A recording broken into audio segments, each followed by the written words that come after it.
বিএনপির প্রথম নির্বাচনী সমাবেশ, সিলেট মাদ্রাসা মাঠ কানায় কানায় পূর্ণ।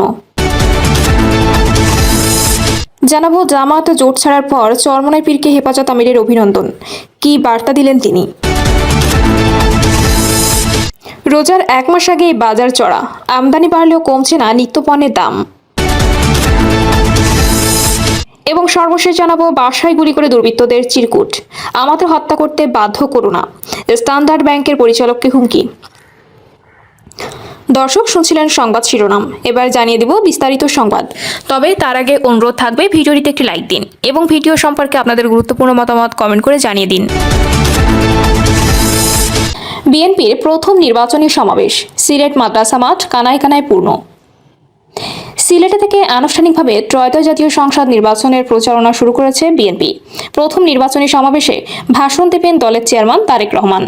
নেতাকর্মী ও সমর্থকদের উপস্থিতিতে সিলেটের ঐতিহ্যবাহী আলিয়া মাদ্রাসা মাঠ কানায় কানায় পরিপূর্ণ হয়ে উঠেছে। সকাল থেকে সিলেট ও সুনামগঞ্জ সহ দেশের বিভিন্ন জেলা থেকে আসা হাজার হাজার নেতাকর্মী ও সমর্থক আলিয়া মাদ্রাসা মাঠে জড়ো হতে থাকেন।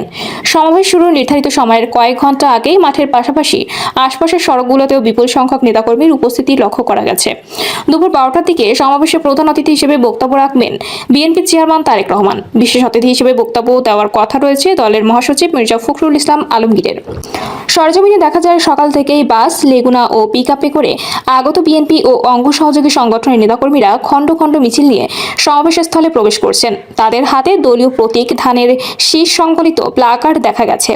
অনেকেই বিএনপি যুবদল ও ছাত্র দলের মনোগ্রাম সংবলিত টি শার্ট পরিহিত ছিলেন। নগরের জিন্দাবাজার ও চৌহাট্টা পয়েন্ট সহ নগরীর বিভিন্ন এলাকা থেকে মিছিলগুলো সড়ক প্রদক্ষিণ করে আলিয়া মাদ্রাসা মাঠের দিকে অগ্রসর হতে দেখা যায়। বিএনপির পক্ষ থেকে জানানো হয়েছে, ত্রয়োদশ জাতীয় সংসদ নির্বাচন উপলক্ষে আয়োজিত এই নির্বাচনী সমাবেশে 3 লাখ বা তার বেশি মানুষের সমাগমের প্রত্যাশা করা হচ্ছে। প্রায় 2 দশক পর বিএনপি চেয়ারম্যান তারেক রহমানের সিলেট আগমনকে ঘিরে দলীয় নেতাকর্মীদের মধ্যে ব্যাপক উৎসাহ উদ্দীপনা বিরাজ করছে। জামায়াতে জোট ছাড়ার পর চরমনাই পীরকে হেফাজত আমিরের অভিনন্দন, কি বার্তা দিলেন তিনি। জামায়াতে জোট ছাড়ার ইসলামী আন্দোলন বাংলাদেশের আমির মুফতি সৈয়দ মোহাম্মদ রেজাউল করিম পীর সাহেব চরমনাইকে অভিনন্দন জানিয়েছেন হেফাজত ইসলামের আমির আল্লামা শাহ মুহিবুল্লাহ বাবুনগরী। পাঠানো বিবৃতিতে আল্লামা শাহ মুহিবুল্লাহ বাবুনগরী বলেন, আমরা হেফাজতের পক্ষ থেকে 5ই আগস্ট পরিবর্তিত বাংলাদেশে সহিহ ও আকিদা বিশ্বাসী ওলামায়ে কেরামের তত্ত্বাবধানে ইসলামপন্থীদের বৃহত্তর ঐক্য করার লক্ষ্যে কাজ করেছি। মওদুদিবাদী জামায়াতকে বাদ দিয়ে এক হওয়ার আহ্বান করেছি। ঈমান আকিদা বাদ দিয়ে কারো সাথে জোট না করতে সতর্ক করেছি। আলহামদুলিল্লাহ, মওদুদিবাদী জামায়াতের খপ্পর থেকে বের হয়ে ইসলামী আন্দোলন বাংলাদেশ এককভাবে রাজনৈতিক পথচলা তৈরি করতে পারায় বিশেষ মোবারকবাদ জানায়।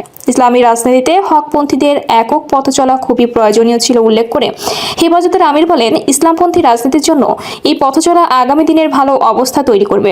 জামাতের সঙ্গে থাকার কারণে এদেশের ইসলাম পন্থার বড় ক্ষতি হওয়ার সম্ভাবনা ছিল।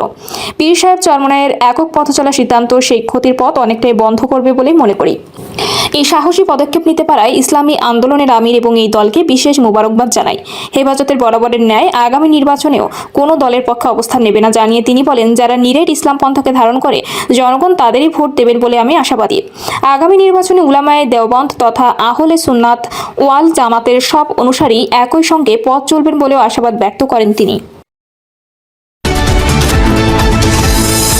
রোজার 1 মাস আগেই বাজার চড়া, আমদানি বাড়লেও কমছে না নিত্যপণ্যের দাম। পবিত্র রমজান শুরুর প্রায় 1 মাস আগেই নিত্য প্রয়োজনীয় বিভিন্ন পণ্যের দাম বাড়ছে। আমদানি বাড়লেও গত 1 সপ্তাহের ব্যবধানে সয়াবিন, পাম অয়েল, চিনি, ডাল, ছোলা ও আদার দাম বেড়েছে। ব্যবসায়ীরা বলছেন, এবার রমজান উপলক্ষে গত বছরের একই সময়ের তুলনায় কোনো কোনো পণ্য প্রায় দ্বিগুণ আমদানির উদ্যোগ নেওয়া হয়েছে। গত বছরের সেপ্টেম্বরে ও অক্টোবরে পণ্য আমদানির জন্য যে ঋণপত্র খোলা হয়েছিল, এরই মধ্যে সেসব পণ্য আসতে শুরু করেছে। কিন্তু চট্টগ্রাম বন্দরে পণ্য খালাসে দীর্ঘ ছুটিতার কারণে পাইকারি বাজারের দাম বাড়ছে। অর্থনীতিবিদরা বলছেন, ব্যবসায়ীরা সবসময় পণ্যের দাম বাড়ানোর জন্য কোনো না কোনো অজুহাত দাঁড় করায়। বন্দরের সক্ষমতা, পাইকারি বাজারের স্বচ্ছতা এবং কার্যকর তদারকি বাড়ানো না গেলে রমজানের শুরুতে মূল্যচাপ কমানো কঠিন হতে পারে। খোঁজ নিয়ে দেখা গেছে, চট্টগ্রামের বৃহত্তর পাইকারি বাজার খাতুনগঞ্জে ছোলার দাম 5 টাকা বেড়ে মানভেদে 70 থেকে 75 টাকা কেজি দরে বিক্রি হচ্ছে। অ্যাঙ্কর ডালের দাম 2 টাকা বেড়ে বিক্রি হচ্ছে 45 থেকে 48 টাকায়। এছাড়া পাইকারি বাজারে 100 টাকা বেড়ে প্রতি মণ চিনি 3,500 টাকা ও পাম অয়েল 5,990 টাকায় বিক্রি হচ্ছে। বেড়েছে আদা, রসুনের দামও। ইতিমধ্যে খুচরা বাজারেও এর নেতিবাচক প্রভাব পড়তে শুরু করেছে। সরকারের বিপণন সংস্থা ট্রেডিং কর্পোরেশন অব বাংলাদেশের বাজার দরের প্রতিবেদনেও গত এক সপ্তাহের মধ্যে রাজধানীর খুচরা বাজার সয়াবিন, পাম অয়েল ও আদার দাম বাড়ার তথ্য তুলে ধরেছে। বাংলাদেশ উন্নয়ন গবেষণা প্রতিষ্ঠানের সাবেক মহাপরিচালক মোস্তফা কে মুজেরি এ প্রসঙ্গে গতকাল বলেন, প্রতি বছরই রমজানের আগে পণ্যের মূল্যবৃদ্ধির এই ঘটনা ঘটে। ব্যবসায়ীরা নানা অজুহাতে পণ্যের দাম বাড়ায়। এক্ষেত্রে সরকারের পক্ষ থেকে যে একটা কঠোর পদক্ষেপ নেওয়া দরকার সেটা আমরা দেখি না। এ ধরনের অন্যায্য কর্মকাণ্ড সরকার বন্ধ করতে না পারলে ভোক্তাদের রমজানে ভোগান্তি পোহাতে হবে। ভোক্তার অধিকার নিয়ে কাজ করা সংগঠন কনজুমার্স অ্যাসোসিয়েশন অব বাংলাদেশের সভাপতি ও সাবেক সচিব এএসএম শফিকুজ্জামান গতকাল বলেন, রমজান শুরু না হতেই কোনো পণ্যের দাম বাড়তে শুরু করেছে। আসলে রমজানকে ব্যবসায়ীরা টার্গেট করে মুনাফার জন্য। সরকারের পক্ষ থেকে বলা হয়েছে, রমজান উপলক্ষে পর্যাপ্ত পণ্য আমদানি হয়েছে। এটা যদি হয় তাহলে এখন পণ্যের দাম বাড়বে কেন? জাতীয় ভোক্তা অধিকার সংরক্ষণ অধিদপ্তরের সাবেক এই মহাপরিচালক বলেন, বাজার নিয়ন্ত্রণের দায়িত্ব বাণিজ্য মন্ত্রণালয়, কিন্তু বাজার কোনো ধরনের মনিটরিং দেখছি না। রমজানে বাজার স্থিতিশীল রাখতে সরকারকে সংশ্লিষ্ট সব বিষয়ে কঠোরভাবে নজরদারি করতে হবে। সংশ্লিষ্ট সূত্র জানিয়েছে, রমজানে বাজার স্থিতিশীল রাখতে যথেষ্ট পরিমাণে পণ্য আমদানি করা হচ্ছে, কিন্তু চট্টগ্রাম বন্দরে পণ্য খালাসের সৃষ্ট জটিলতার কারণে সরবরাহ সংকট, পণ্যের দাম বাড়ছে। বর্তমানে বন্দরের শতাধিক পণ্যবাহী জাহাজে ৪৫ লাখ টনের বেশি ভোগ্যপণ্য খালাসের অপেক্ষায় রয়েছে। এর মধ্যে গম, ভুট্টা, সয়াবিন, ছোলা, ডাল, ভোজ্য তেল ও চিনির মতো নিত্যপণ্য রয়েছে। ভোগ্যপণ্য আমদানিকারক প্রতিষ্ঠান নাবিল গ্রুপের assistant general manager Mohammad Jamshed Arifin গতকাল বলেন, চট্টগ্রাম বন্দরে লাইটার জাহাজের সমস্যার কারণে পণ্য খালাস করতে পারছি না। বন্দরে ছোলা, গম, মসুর ও মটর ডাল আটকে আছে।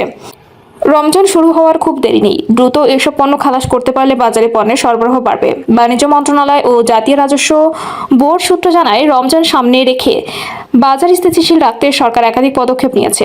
ভোজ্য তেল, চিনি, ডাল ও অন্যান্য প্রয়োজনীয় খাদ্যপণ্যের আমদানিতে শুল্ক ও কর যৌক্তিক পর্যায়ে রাখতে প্রয়োজনীয় সিদ্ধান্ত কার্যকর রয়েছে, যাতে আমদানিকারকের ব্যয় কমে এবং বাজারে সরবরাহ বাড়ে। কিন্তু বাজারে এর সুফল পাচ্ছে না ভোক্তারা। বাসায় গুলি করে দুর্বৃত্তদের চিরকুট, আমাদের হত্যা করতে বাধ্য করো না।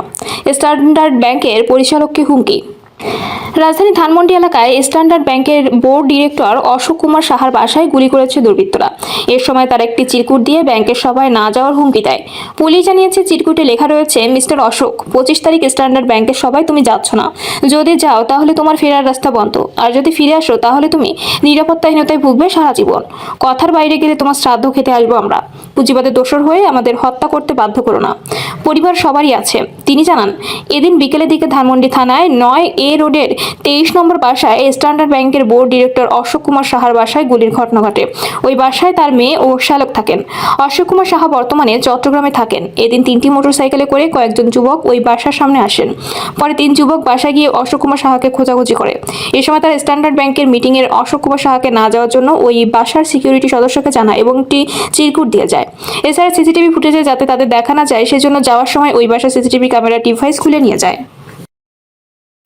প্রিয় দর্শক, এই ছিল এখনকার সর্বশেষ সংবাদ। আপডেট সব সংবাদ পেতে চ্যানেলটি সাবস্ক্রাইব করে বেল আইকনটি ক্লিক করে রাখুন।